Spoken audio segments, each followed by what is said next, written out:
This is the Fitzy and Whipper with Kate Ritchie podcast. Now, this is going to be fun. Stick with me here. Here we go. We're going to hear from Debbie in Dundas, and I have got a great story about when you have received or sent something that shouldn't have gone to that person. Okay. And it's very awkward, and we hear these stories all the time. But it's just worth double checking before you reply all. Okay? I naturally do a reply all. That's the concerning part.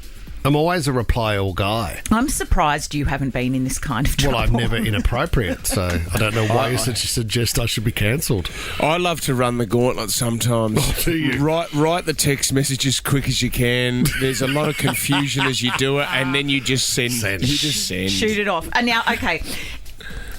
What this guy did initially is mortifying, but his excuse is the way he's tried to talk himself out of it is Great. Amazing. All right, this guy, he's in the office, and he has sent. Well, he's been sacked. Sorry, I'm getting so confused because I'm a bit excited about the story. He's suing the San Francisco DA's office after losing his job because of an accidental reply all email. Yeah.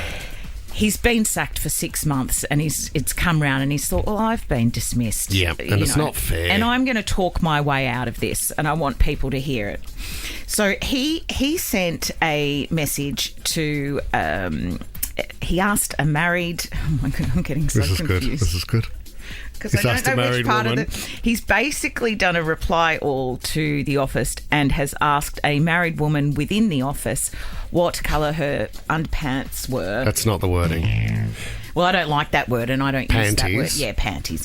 What colour her panties were, before profusely apologising in a follow-up seconds later. Now, those 3 seconds, I would imagine, between when he realised he'd sent the message. Stressful. Oh, the blood would run from your body, wouldn't it? That's right. Yes. Okay.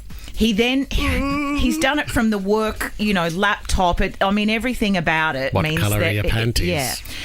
And this has been his excuse.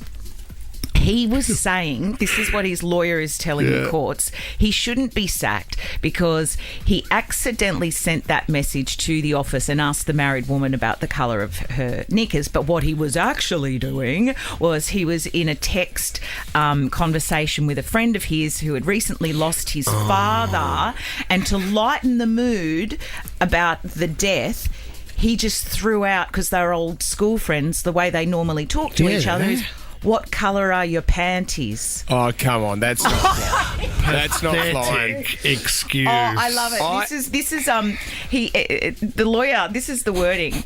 It was purely a text to his friend, and it was a whimsical question that was part of the plaintiff's standard jocular repertoire with his friend. Yeah, especially after someone's died. I know any friends of mine that have lost their fathers, I always just fire off what colour are her panties. Yeah, rather than saying how are you going? What colour are your undies? I would have gone, I would have gone spell checker. I would have gone, wouldn't it? No, well, that's changed. Yeah, I was asking what colour are your parties, or could have you gone down another road? I know you got to think quick because you've sent it out there. You've thought, well, this is my job on the line here. I don't think he thought it through too much at all. Panties don't rhyme with much either, do they? For a spell check, no, they don't. That's a really tricky one. Should we speak to Debbie in Dundas? Because I think she's had a very similar what happened, Debbie? encounter. Hi guys, how are you? Good. Really What good, happened? Debbie. I received a text message one weekend. It was actually. I received a text message from a staff member, and I opened it up, and it was a full frontal nudity taken in by a selfie in the bathroom mirror. Debbie, were you close to this person? No. He's one of my staff. I was his boss, so I just sent back a message saying, I really don't think this is an appropriate photo to send to your boss. Yeah. There was quite a wait between the reply message from him saying, whoops, sorry, wrong person. And I just sent back another text saying, this will never be spoken of again. Wow. And how much overtime did you give him, Deb?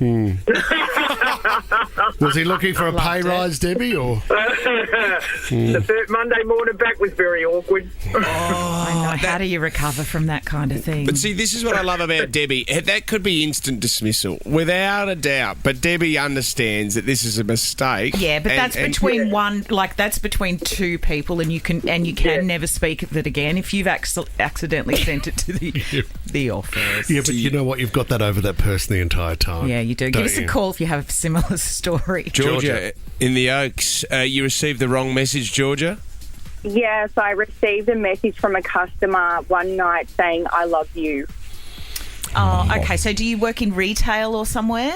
I work in the heavy vehicle industry with trucks, and I know he was very intoxicated at the time. So, Georgia, there was an element of truth to it. Did you find out afterwards? I feel like it was, and I got a text the next morning saying, "I'm sorry, wrong person." Well, it is your go-to excuse. Yeah, I mean, it's sometimes better to say, "I didn't mean to send that to you," rather than explain that you love the person. Yeah. And Georgia, do you think he was attracted to? Do you think he was attracted to you? There is a possibility. Georgia, do you still give him the old, when you drive past him on the truck, do you give him the old thumbs up, or no conversation at all now, Georgia? It was very awkward for about 2 weeks, but I have to see him every couple of days, so it's kind of died down now and it's not as awkward. We've tried to forget about it. Georgia, if I don't know whether you're in a relationship or not, but is there any chance? I mean, would you consider this guy if you're possibly single? Would there be any future? No, I'm happily engaged. Yeah, well, we all say that until the hen's night, if you know what I mean, Georgia. I've always thought about truckies and love and, finding love at truck stops and road you stores. Want to find a truckie? Oh, well, it's that you got that beautiful, comfortable bed behind you as well in your truck. It's just magnificent. This is the weirdest thing I've ever heard. Fits in Whipper with Kate Ritchie is a Nova podcast. For more great shows like this, download the Nova Player via the App Store or Google Play. The Nova Player.